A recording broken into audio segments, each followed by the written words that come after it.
I did not have any understanding of just what it would be like. I tried to warn you as much as possible.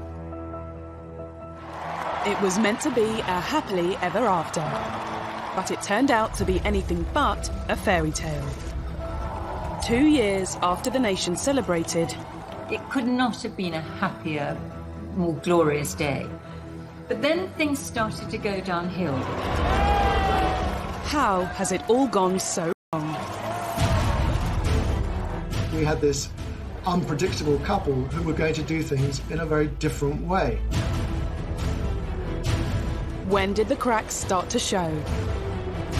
The so-called Fab Four dream disintegrated step by step. Where did the problems really lie? If you compare the newspaper coverage of Meghan to any of Harry's past girlfriends, it's quite shocking. They don't seem to be in touch with the mood of the nation anymore. And was it ever really going to work? It's not enough to just survive something, right? Like, that's not the point of life. You've got to thrive. As they try to start a new life in LA, they're going to war with an old enemy. Last night came the surprise announcement that she is suing the Mail on Sunday. It would be much better if Meghan and Harry simply said nothing. Were the signs of trouble there from the very start? And what does the future hold for Harry and Meghan? How celebrity are they going to become? How diluted will the royal brand become? Harry is stepping away from the life that he was born into. It has been 2 turbulent and very troubled years. They're like a drowning couple. The more they struggle to escape the things that they don't like, the more they sink.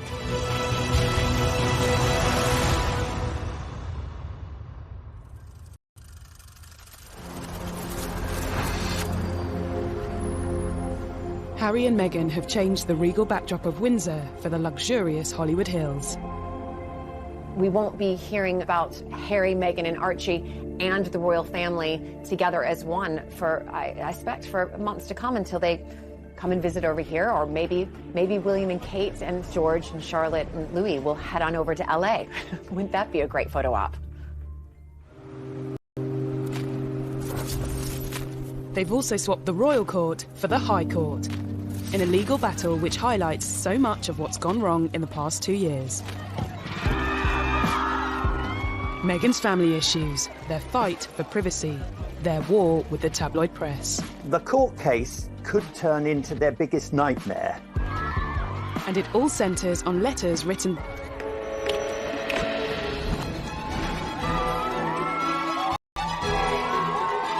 Only 2 years ago, Harry and Meghan's wedding had been a day when Britain basked in the sunshine and the warm glow of a royal couple, all set to transform the future of the monarchy.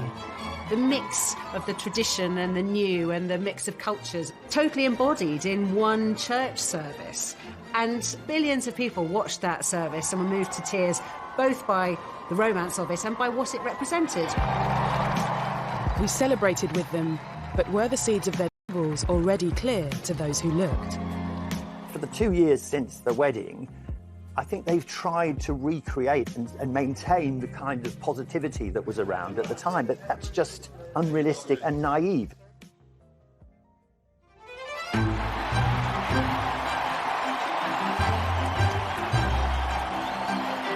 Less than 10 years ago, Harry watched older brother William marry his queen. The future heir to the throne had officially settled down. But the younger prince didn't look likely to follow suit anytime soon. This was quite a difficult period in Harry's public image because whilst people loved the sort of cheeky, chappy image, once he was constantly being photographed falling out of Sloane nightclubs on the King's Road, people did start to slightly turn against him. Pressure on the prince's love life had also been building. After 2 long-term relationships came and went. The first love, Chelsea Davy, who he fell head over heels in love with, she had to look into the goldfish bowl of royalty and to realise absolutely this wasn't the life for her. Harry was disappointed. His second relationship with Cressida Bonus, an actor, and she too didn't like the idea of media intrusion. When you marry into the royal family, you have to give up so much individually. as a person, or at least that's what's expected of you. Girlfriend-wise, you know, it's my private life, so it's a different story. But yes, I am very protective. Obviously, it is part of my life. It's something that is part of the baggage that comes with me. I wouldn't say that Harry was unlucky in love. He just hadn't found the right one until Meghan came along. And when American actress Meghan Markle did come along, she looked set to change everything. When Meghan first appeared with Harry, she seemed absolutely perfect. The fact that she was American, she was a career woman, she was mixed race, she brought a whole lot of new things into the royal family that the royal family needed. In this strong, striking, confident woman, the scrutiny of being in the public eye. But the nation's favourite prince, with a divorced Hollywood A-lister, raised some eyebrows from the start. Much attention was paid to her mixed heritage. Harry's fallen in love, and there were people happy about that. But then on the other side, there were people, the papers, the mainstream papers and the tabloids, talking about her in a very negative sense. People were already painting her in ways that it was clear they knew nothing about her, but it suited their negative narrative to call her what she's not, without any evidence. It is, and it was, racist. If you compare the newspaper coverage of Meghan compared to any of really Harry's past girlfriends, you know, it's quite shocking.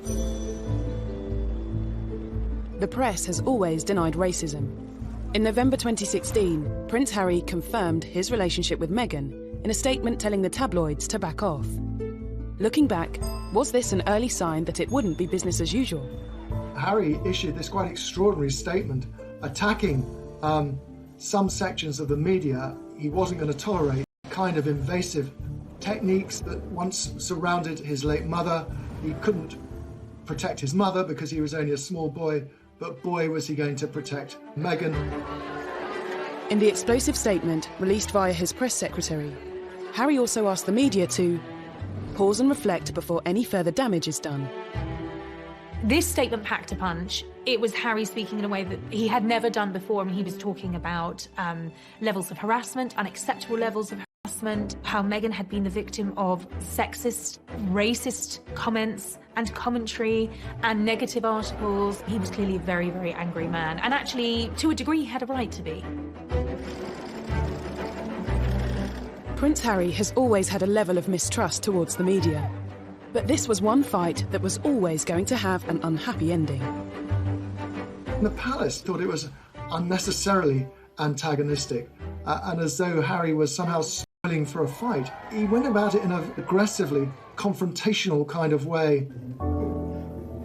You cannot control the media. The Queen has managed to reach a position where she's very rarely criticised, because when she, in the past, has occasionally been criticised, she says nothing. It would be much better if Meghan and Harry simply said nothing.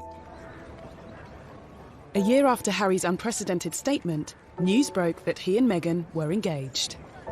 The nation's favourite younger brother decided to give us all some good news today by announcing he was to marry the likeable Meghan Markle.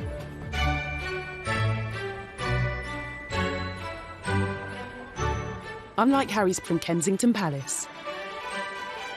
I was, of course, anticipating it, me being an American, who obviously I've married into aristocracy, and then to see somebody else, just to see how she would be on camera. And it was wonderful.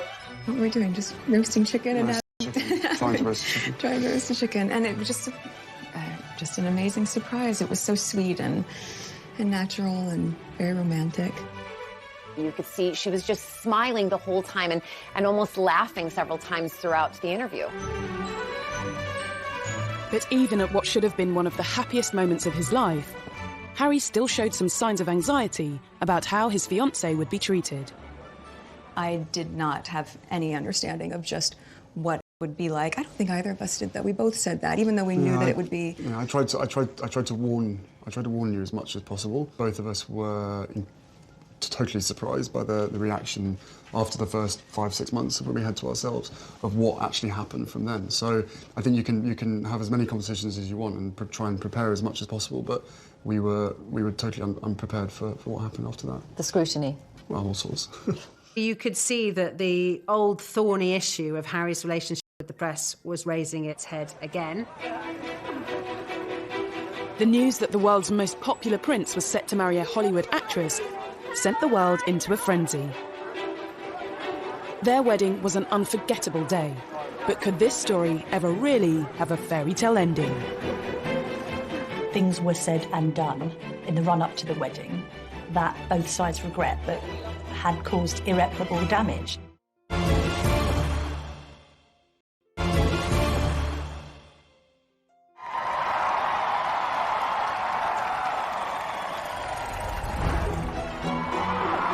On the 19th of May 2018, the eyes of the world were on St George's Chapel in Windsor. The wedding day was wonderful. Meghan looked beautiful in her dress. Harry couldn't have looked happier. The ceremony itself was so vibrant, it was so new, it was so different, it was so unique to the two of them. And I think it was the start of something very, very happy and very, very special. Nobody can deny that the wedding day itself was sparkling. It was magic. It was like Disneyland. The couple were given the titles Duke and Duchess of Sussex. Everything seemed perfect, but was there trouble and unrest, just hidden from view? Everybody was happy for Harry. Everybody thought Meghan was marvellous. It could not have been a happier, more glorious day.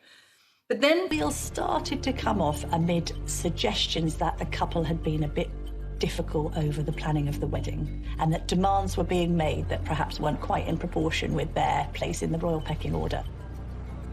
He said before the wedding, what Meghan wants, Meghan gets. Negative reports surrounding claims of Meghan's behaviour emerged from within the palace. It's been reported that Meghan was demanding that she wanted a certain tiara to wear, and then she was given the one that she didn't want to wear. And claims Meghan rowed with Kate's staff, which were denied by Kensington Palace. Meghan just didn't like any pressure, and on a couple of occasions she actually told staff not to interfere. It was none of their business. She would have the wedding she wanted. No one had any idea that this was all building up into a much bigger and wider, more troubling picture. According to reports at the time, it was claimed Meghan also clashed with members of Harry's own family. Speculation was rife. There was a huge row when Kate was upset because Meghan insisted she didn't like the dress that Princess Charlotte was planning to wear as one of the bridesmaids. And inevitably, if you shout at someone in private and you're a royal, there is a good chance it will be leaked. There was a constant feed of endless negativity. Author Tom Quinn believes Harry and Meghan's private accommodation played a part in the tensions. Nottingham Cottage is in the grounds of Kensington Palace, and it's quite small. I mean, it's tiny compared to the enormous double apartment that Kate and William have. It was being pointed out to them in no uncertain terms. They weren't in the First Division because that place is held by William and Kate. So inevitably that led to friction. In Meghan's world, if you're determined enough, you can get to the top, but Meghan can't. She can't get to the top, whatever she does. Was the untraditional mix of American celebrity and British royalty ever really going to work? The wedding was also marred by controversies surrounding Meghan's father. We're talking a global wedding for millions to see across the world. People are anticipating this, and what's being reported day after day to the lead up of the wedding is about her father, Thomas Markle, and is he going to come over and walk her down the aisle? Are they speaking? Have they spoken? There was the whole farcical business of Thomas saying, I can't come to the wedding, but then photographs suddenly appeared, taken by a paparazzi, showing Thomas Markle being measured for a suit, looking at a book about English landmarks. And these pictures were sold all over the world to the huge embarrassment. Thomas Markle couldn't walk Meghan down the aisle, but he did carry out a string of interviews with the British press. It meant he continued to dominate headlines even after the wedding. I'm a footnote in one of the greatest moments in history, rather than the dad walking her down the aisle. Millions watched this interview on ITV's Good Morning Britain as he explained why he staged paparazzi photos. They take all kinds of pictures of me that making me look negative. So I thought this would be a nice way of improving my look. Well, obviously that all went to hell. And I feel bad about it.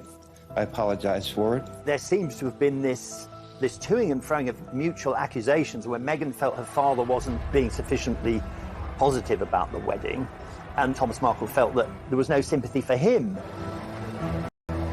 Thomas Markle also discussed conversations he claimed to have had with Harry in private. I was complaining I didn't like Donald Trump. He said, give Donald Trump a chance. What were Prince Harry's views on Brexit? It was just a loose conversation about something that we have to try. I think he was open to the experiment. But text messages presented as evidence in Meghan's upcoming court hearing have revealed what conversations really took place.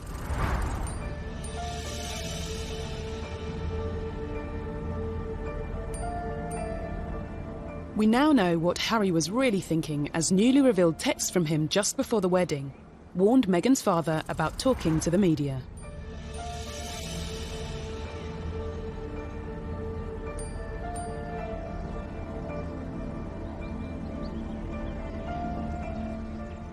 These text messages are actually evidence showing that they were reaching out to Thomas Markle, that they didn't close him off by any stretch of the imagination, that they were trying to contact him and speak to him.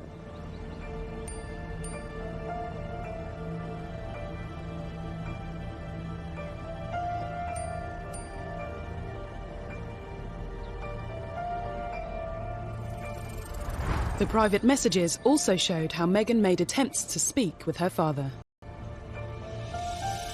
Not sure the royal family as a whole will be affected in any way by the publication of these texts, but they won't like the fact that Meghan and Harry have shown once again that they're not very good at dealing with the media.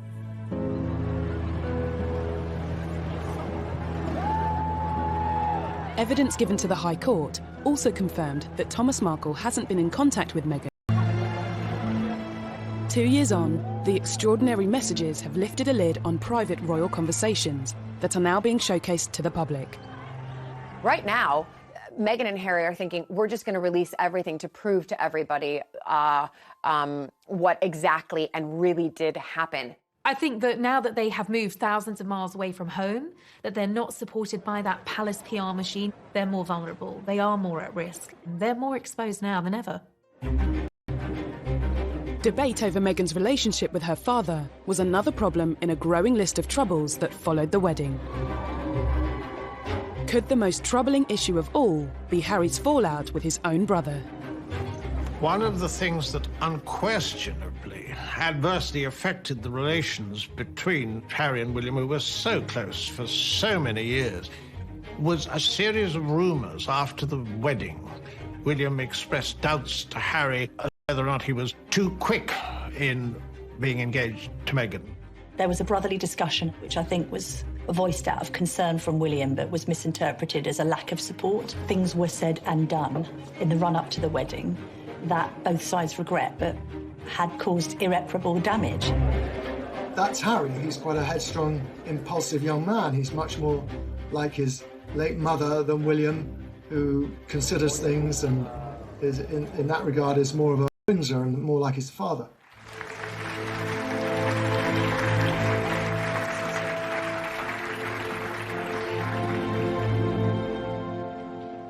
The alleged rift between Harry and William cast doubt over the future of the Fab Four, the title given to the brothers and their partners after they joined forces for the Royal Foundation charity. They looked amazing, they were all similar ages, and they all had, it looked like a common purpose to make the royal family younger, more modern, more diverse, more approachable, more empathetic. All of those things worked very, very well for a brief period, and then the cracks started to show. Had signs of trouble even been evident at their first public event as a quartet? Okay, the last thing you disagreed on, how do you resolve it? I can't remember, they come so thick and fast. But is it resolved? We don't know. Oh, we don't know. Well, you're putting on a great show if it's not. The so-called Fab Four dream disintegrated step by step. Despite the troubles within their family, it wasn't long before news broke that the Duke and Duchess of Sussex was starting their own. The real crunch came when Archie was due to be born. Even before the birth, Meghan's celebrity lifestyle... Now, nothing wrong with going to a baby shower. That's what Americans do. We don't do it so often in the UK. But they do it in America. It's a common practice. But she flew over a private jet. What's wrong with a commercial jet? It was the first sign of breaking with royal tradition, and there would be more to come. They wanted to do things very differently. All right, so far, but things then got a bit laughable. All the little signals meant a breakup with the royal family was inevitable. And now suddenly we had this unpredictable couple who were going to do things in a very different way.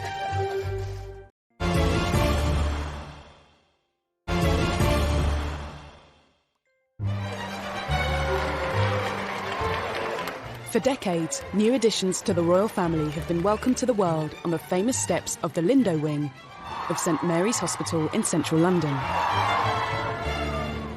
But not when it came to Harry and Meghan's first child, Archie. I'm very excited to announce that Meghan and myself had a baby boy early this morning, a very healthy boy. The first public glimpse of the royal baby came 2 days after he was born. I mean, I have the two best guys in the world, so I'm really happy. He has the sweetest temperament. He's really calm and... Who gets that from? They were not going to follow the usual pattern of a royal birth. They wouldn't say, where the baby was going to be born or when it was born. They would make the announcements on their terms at a time that suited them. But at the same time, they were members of the royal family and they had accepted £2.4 million to renovate their house in Windsor. I think the public felt that they had a right to get excited about the birth, to maybe wait outside the hospital, wait for a glimpse of mother and baby and father to come out. But the public was denied that. That really rattled the press. They didn't like it. As well as denying the papers a front-page picture, Harry and Meghan also kept their choice of godparents private. Looking back, a telling sign that big changes were on the horizon. I think that this was their way of saying, oh my gosh, the more we give to the press, the more they take and write not very kind articles about people or about their lives. So they just thought, we're going to start stepping back so that they have nothing to write anything damaging about. But it was very much Harry and Meghan not just wanting to do their own thing, but wanting to say, we're signalling a change. Things are not going to be the same anymore. We're an independent unit. The couple had already begun forging their own path, moving from Kensington Palace to Windsor in time for Archie's birth. Then, a month later, they split from William and Kate's Royal Foundation, marking the end of the Fab Four. Their appearance 18 months earlier at a Royal Foundation forum proved to be the first and last time the quartet would appear at such an event together. Do you ever have disagreements about things? Oh, yes. Can you really have four very big personalities with different backgrounds, with Meghan and Kate, and different futures with William and Harry? Can they really be a cohesive group that can work very happily together? They probably should have separated at the very beginning and not tried to be a quartet. As a new family, Harry, Meghan and Archie toured southern Africa. I wanted to ensure that our first visit as a family, with my wife by my side, focused on the significant challenges facing millions of South Africans. Many of their troubles seemed to disappear. They got very positive press in southern Africa. That went down incredibly well. They couldn't have done it had they written the script themselves. Couldn't have been better. They were the golden couple sprinkling fairy dust all over southern Africa. And then at the end of that tour, they completely shot themselves in the foot. This led to the ITV documentary where they talked about being so deeply unhappy As senior members of the royal family, which hit the world like something of a thunderbolt. In a revealing documentary, Harry and Meghan express their true feelings and the problems bubbling under the surface. There's been a lot of talk in the press about rifts with your brother. How much of that is true? Look, we're brothers. We'll always be brothers. We're certainly on different paths at the moment, but I will always be there for him, and as I know, he'll always be there for me. I don't know what the impact on your physical and mental health of all the pressure that you clearly feel under. Thank you for asking, because not many people have asked if I'm okay. It's not enough to just survive something, right? Like, that's not the point of life. You've got to thrive, you've got to feel happy, and I think I really tried to adopt this British sensibility of a stiff upper lip. She did really try to adapt this British stiff upper lip, keep calm and carry on, you know, never complain, never explain. But let's remember, she's American. We like to complain and explain. Rather ill-advised in my view, because, you know, he talked about how, you know, grim their lives were against a backdrop of one of the most benighted and poorest parts on the globe. It wasn't enough. They also wanted to send a message to the tabloids. While Harry and Meghan were 5,000 miles from home last night, came the surprise announcement that she is suing the Mail on Sunday for publishing a private letter she wrote to her estranged father. Harry's bombshell statement at the end of that tour announcing that his wife was taking legal action against a newspaper, and really, well, a character assassination, I suppose, on the British media. No one expected it to end like that. Harry and Meghan were very publicly sharing their troubles with the world, and the world lapped them up. I think that part of the fascination and the outrage thrown at Harry and Meghan is probably deeply rooted in jealousy in some part, right? People don't want to accept that. Be it ordinary people like you and I, or, you know, high-profile people who just want to get in there.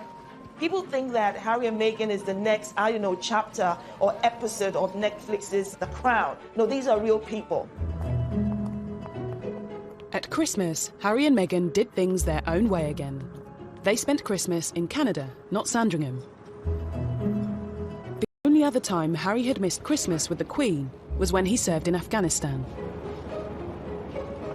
And just 2 years earlier, the royal family had broken protocol to invite Meghan to the celebrations. Meghan was invited to Sandringham for a royal Christmas before they were even married. She is the only royal girlfriend to have been afforded that privilege. So I think the royals went above and beyond and did everything they possibly could to make her feel at home. But their decision to skip Sandringham in 2019 was a clear sign of an imminent and much bigger decision. Once Harry and Meghan had gone to Canada for Christmas, once it became clear that they'd taken their dogs with them, it became very, very obvious that they weren't coming back anytime soon. Just before Christmas, he and Meghan decided to have a pause and think about what they wanted to do. They went off to Canada, and when they came back, it was announced early in 2020 that they were going to remove themselves from royal life.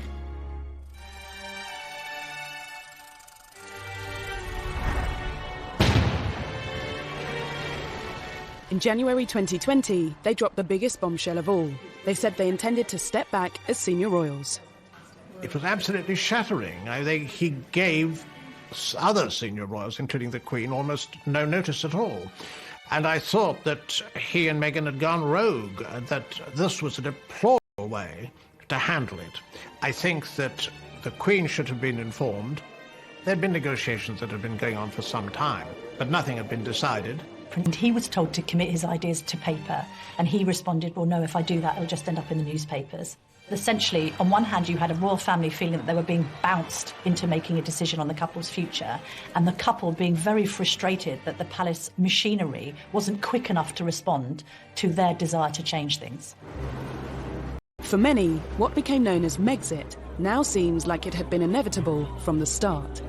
Harry and Meghan sort of perceived slights at every twist and turn, and things which seemed quite minor became quite major, and it really came as no surprise as the weeks and months went by that really what they were angling for was not just a different kind of royal life, but a different life, and in fact a life absent from royals, if you like, to break free from royal duty and everything that he'd been used to, which of course is what happened. Was the break down to tensions with the press, issues with traditional royal life, or something else? I think he defers to her a great deal, and she's a very confident, articulate woman who's done very well for herself, but I think she has no idea of the sense of duty. Now, Harry is in his 30s, right? And I do not understand why anybody would think that he would not have matured, changed, grown up in different ways. And the fact that you're seeing a side of Harry that you haven't seen before is because this context in which he's currently dealing with did not exist before. Why is that surprising? Should we have seen it coming? Has Harry never really been happy with his royal role and all the attention it brings? Did he find his greatest peace when he was in the army? The army allowed Harry to feel normal. That's what he wanted. Would you say then you're more comfortable being Captain Wales than Prince Harry, or is it just a... No, definitely. I think I've always been that. My father's always kind of trying to remind me about who I am and stuff like that. But it's very easy to completely forget about who I am when I'm in the army. You know, everyone's wearing the same uniform and doing the same kind of thing. Harry and Meghan's announcement also detailed how they wanted to be financially independent and retain some royal responsibilities. A meeting was called between Harry, Prince Charles, Prince William and the Queen.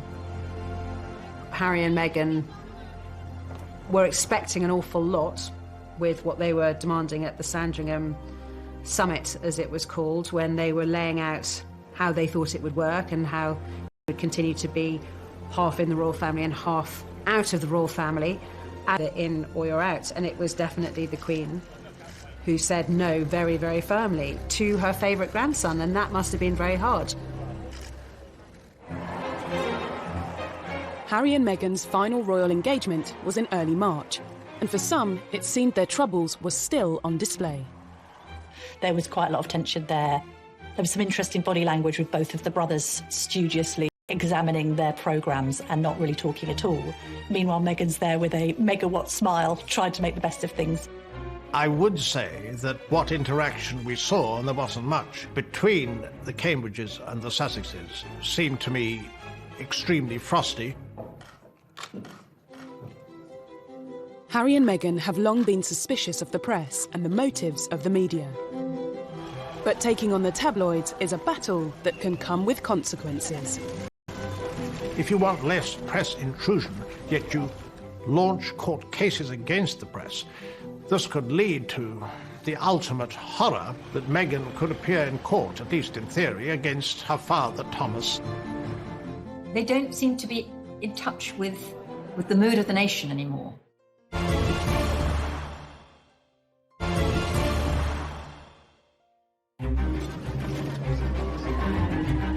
In the 2 troubled years since their wedding, Prince Harry and Meghan Markle have made no secret of their feelings towards the tabloids.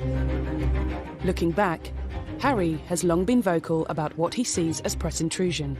They still upset me and I still read them. Why, I do not know. And so what do you think the public perception of Harry is? I don't know, it fluctuates. It depends on what the media want to write, I suppose. That feeling only grew when he and Meghan became a couple.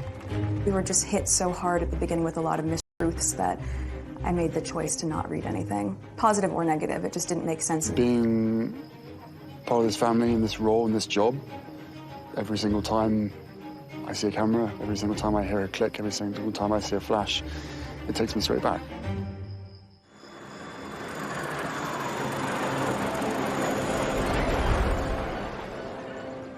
In a bid to distance themselves from the glare of the spotlight, Harry and Meghan went to Canada. I think the reason for this whole upheaval, I suspect, was that Meghan was unhappy here and Harry wanted to protect her and to make her happy. And I think she was unhappy probably because she had made some very big life changes in a very short space of time. She'd left her job, she'd left her country and all her support network in America. She had come to a new country, she'd married into a big family, and she'd taken on a new job, and she had had in under 2 years. People had been putting the dots together and working out that actually they hadn't just gone for a long Christmas break. They really had escaped, as far as they saw it, and had no intention of coming back. There was shock in the wider British public.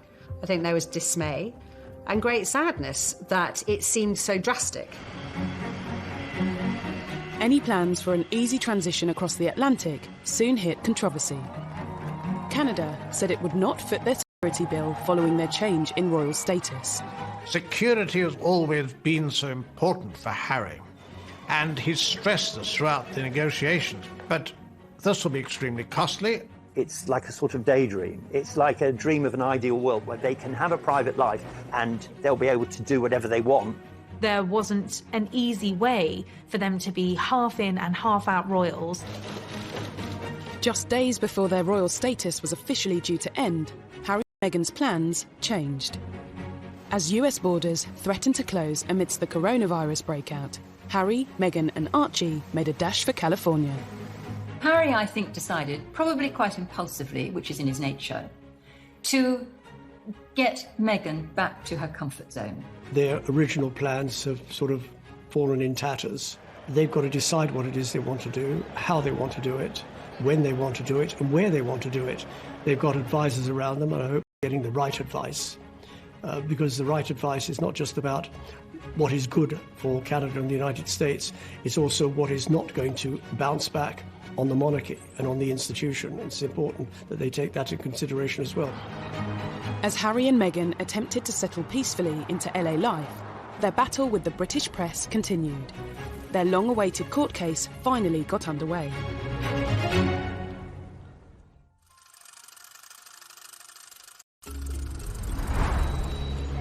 Meghan is suing Associated Newspapers for misuse of private information, breach of data protection and copyright infringement, after a letter she sent her father was published by the Mail on Sunday. This is a private letter to her father expressing, her feelings, and having that released absolutely will cause distress on anybody. But to do so, she and Harry have had to reveal more personal information in court. They don't like being written about in the British tabloid press, but at the same time they are suing, and that will come out in the courts, all of the text messages and the documents. So they must feel very, very confident that what they have to show will, in one sense, vindicate them. Absolutely. They want to use this opportunity to care about her father.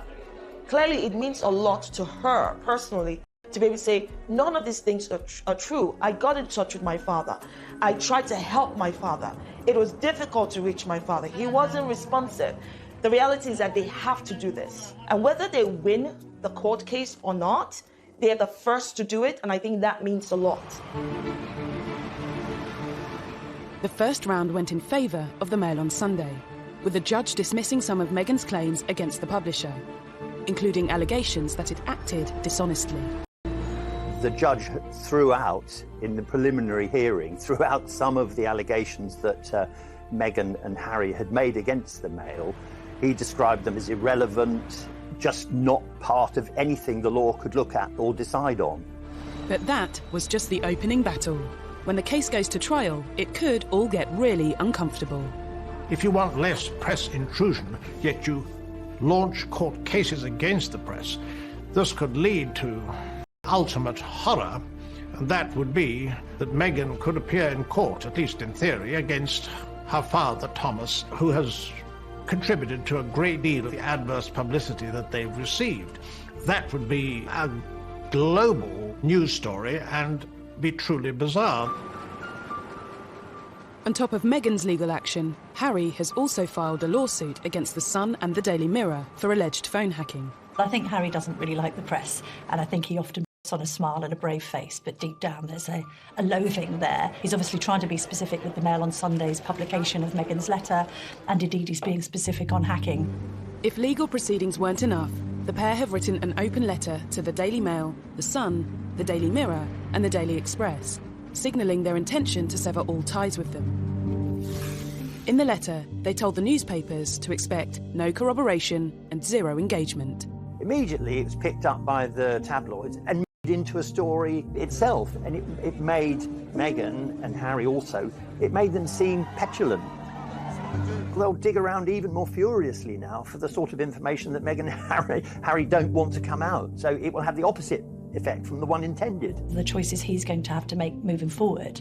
But that absence of palace protection, which he did find frustrating, there is a sense that even before Meghan was on the scene, he was growing sick and tired of being told what he couldn't do by the palace. I'm not quite sure what it is that they want. You're taking on a big beast if you go to war with the tabloids. They are very powerful, and they have the ability to make or break. The months to come are going to be crucial for Harry and Meghan as they start a life away from the royal... I think they are tremendously happy together, but there's no question that this is at a very high price. Harry and Meghan's life as a married couple at the forefront of royal duties in Britain lasted just 2 years. The couple's new life is here, Los Angeles.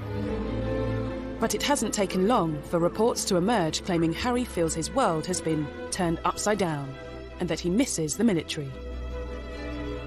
When he did leave, he clearly wasn't ready or willing or able to completely sever those ties, which is why he's continued not just with some honorary titles and sort of bell whistles jobs, but he wanted to really continue to support particularly injured servicemen, both with the Walking Charity and with the Invictus Games. And that has obviously brought him a lot of happiness. I think that's the thing he's going to miss the most now that he's not in the UK. He'd be like a lost soul there. It would be far worse for Harry in America than it was for Meghan in England, because he's not as tough as she is. It seems for Meghan, there's no place like home. Look at the photos when we were first kind of introduced to Meghan. She was in yoga leggings, she was in her Ugg boots, she was casual, and then all of a sudden she moves over here and she's in, stockings, or as I would say, pantyhose, wearing a dress, having to wear a hat, full hair and makeup, heels all of the time, and all of a sudden they've gone back to North America and she's back in her yoga pants and, her comfy boots and casual, and going back to how probably she has been living her whole life, apart from this little blip when she was living here for, less than 2 years. How are you making it no different from some of us that pack up our bags and go live in Australia or New Zealand or move to South Africa or decide to go live in Iceland? When you get there, you figure out whether or not you're comfortable, whether or not you're getting what you want from the place. And maybe they plan to be there for a short while, for a long while. I don't know. And can I be honest? It's not my business. While the couple have been stateside, there have clearly been some things they've missed back in the UK. Reports claim Harry is back in touch with William, and the whole family video called the Queen. They did the Zoom call, on the Queen's 94th birthday with Archie, and, that was, accurately reported. This is her grandson. This is her great-grandson. So the Queen's always going to have a connection with Harry and vice versa. Even that was reported in two ways. Some viewed it as a cynical PR move. Others said Harry and Meghan can't win. They were simply showing they've not forgotten their family. I think Harry loves his grandmother, the Queen, in his mind first and foremost, along with protecting Meghan and Archie. Harry and Meghan may have very little control over what is written about them. But with a new bombshell biography on the horizon, is this a sign that they are trying more than ever to be authors of their own future? A tell-all book would really quite shock everybody. I don't think that they're really even worried about the damage to their reputation.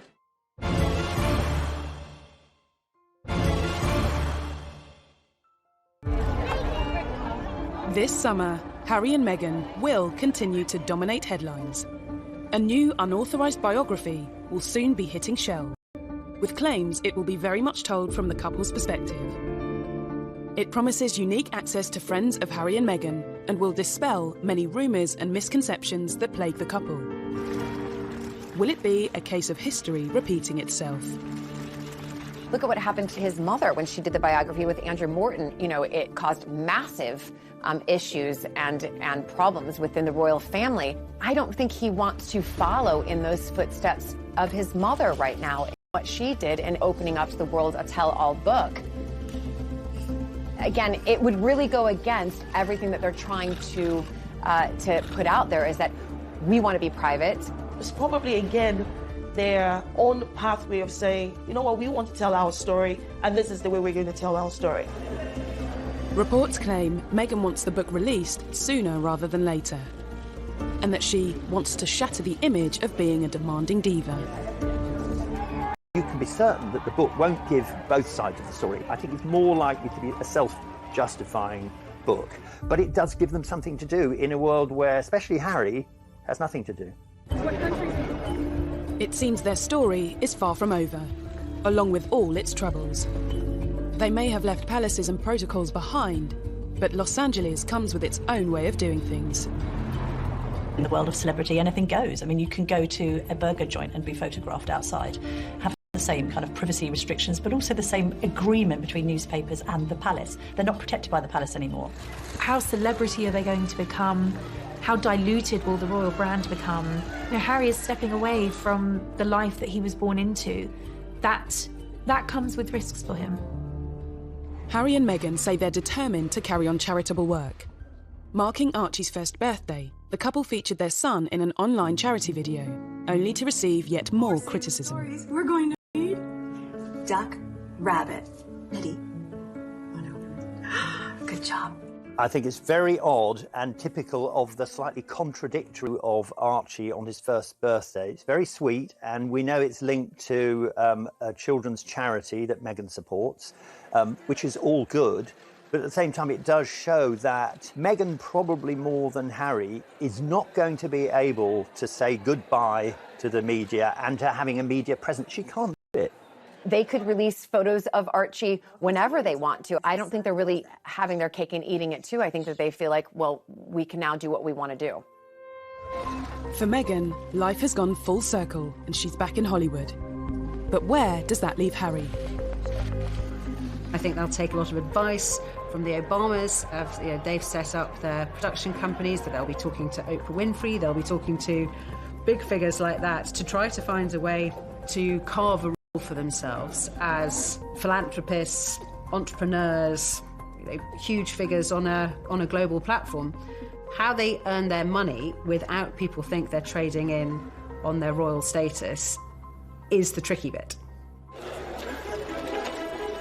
However they choose to earn a living will be a new venture for former senior royals. If it doesn't work out, is there a path back to the palace? I think in a way it's seeing how they behave. If they use the royal family to make pots of money, then it won't be very good. If there's a tell-all interview on the television by Meghan and or Harry, that's not going to go down well. So they're really under the watchful eye of the royal family for the first year, which they probably don't like at all. The door has been quite clearly left open by the Queen for them to return to the royal family if that was what they wanted to do. She has allowed them to keep Frogmore Cottage, although they've been asked to pay the £2.4 million that the taxpayers paid for the refurbishment, and rightly so. They haven't lost their titles, they haven't been stripped of their titles as such, they're just not able to use the HRH status. But I don't think they will come back. I think this is the life that Harry actually has always wanted. Meghan has been the catalyst, she has enabled him to do this. She's helped to give him the confidence to take a step outside of the role that he was born into and to embark on a new chapter.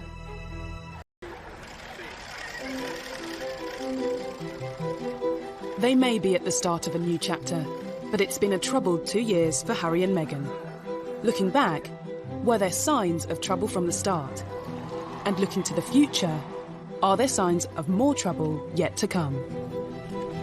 Harry was intent on a different path, clearly. I mean, I don't think he deliberately set out to upset the public, and quite possibly he hasn't. Although I do think a lot of people have become rather disenchanted with him and her over. No matter what, someone is going to be criticizing them, no matter what they do. They have this wonderful platform and they know it. I don't think they're getting very good advice at the moment, and I don't think they are thinking a lot of these things through. Harry and Meghan are no different from any other couple out there. This is one of the fights that they have to undertake together.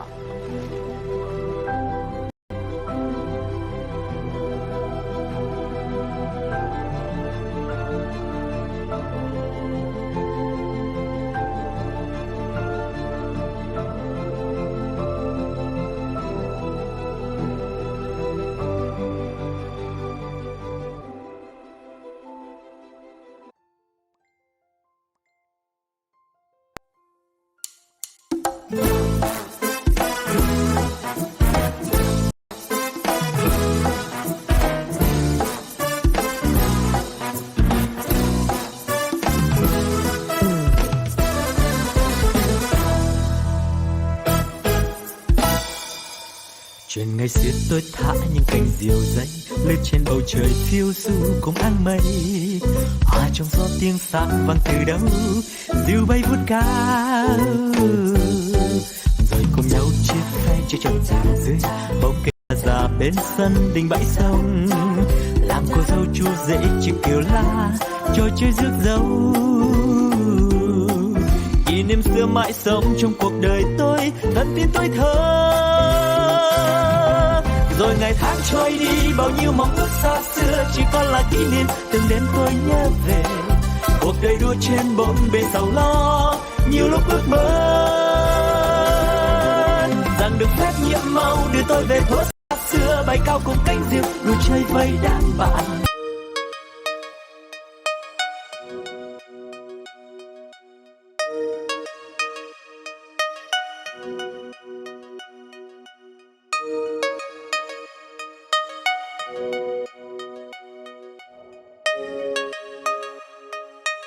Thank you.